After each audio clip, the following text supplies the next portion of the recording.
ഈ കഴിഞ്ഞ ഓഗസ്റ്റ് 16 കേന്ദ്ര ആരോഗ്യ മന്ത്രാലയം കുറേ മെഡിസിൻസുകൾ, അതായത് ഫിക്സഡ് ഡോസ് കോമ്പിനേഷൻ ആയിട്ടുള്ള മരുന്നുകൾ ആരോഗ്യത്തിന് ദോഷകരമായി ബാധിക്കുന്നതിനാൽ അത് പൂർണ്ണമായി നിരോധിച്ചിരിക്കുകയാണ്. 156ഓളം ഫിക്സഡ് ഡോസ് കോമ്പിനേഷൻ മരുന്നുകളാണ് നിരോധിച്ചിരിക്കുന്നത്.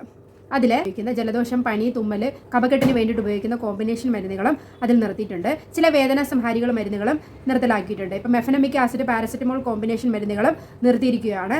അതുപോലെ തന്നെ പാരസെറ്റമോൾ 125 mg അസക്ലോഫെനാക്ക് 30 mg കൂടെ കോമ്പിനേഷനായിട്ട് വരുന്നതും നിർത്തലാക്കിയിരിക്കുകയാണ്. കോൾഡിന് വേണ്ടിയിട്ട് ഉപയോഗിക്കുന്നതായിട്ടുള്ള സെട്രിസിൻ, ലീവോസെട്രിസിൻ, ഫീനൈലെപ്രിൻ കോമ്പിനേഷൻ മരുന്നുകളും നിരോധിച്ചിരിക്കുകയാണ്. അതിൻ്റെ ഒപ്പം തന്നെ പാരസെറ്റമോൾ, ട്രമഡോൾ, ടോറിൻ, കഫീൻ തുടങ്ങി കോമ്പിനേഷൻ അടങ്ങിയിരിക്കുന്ന മോളിക്യൂൾസ്, പാരസെറ്റമോൾ, ക്ലോർഫെൻഡ്രാമിൻ മാലേറ്റ്, ഫീനൈലെപ്രിൻ കോമ്പിനേഷൻ മരുന്നുകളും നിരോധിച്ചിട്ടുണ്ട്. ഡ്രഗ് ആൻഡ് കോസ്മെറ്റിക് 26 പ്രകാരമാണ് ഈ നിരോധനം ഏർപ്പെടുത്തിയിരിക്കുന്നത്. കഴിഞ്ഞ വർഷം 344 കോമ്പിനേഷൻ മരുന്നുകളാണ് നിരോധിച്ചിരിക്കുന്നത്. ഈ വീഡിയോ മറ്റുള്ളവരിലേക്ക് ഷെയർ ചെയ്യുക. താങ്ക്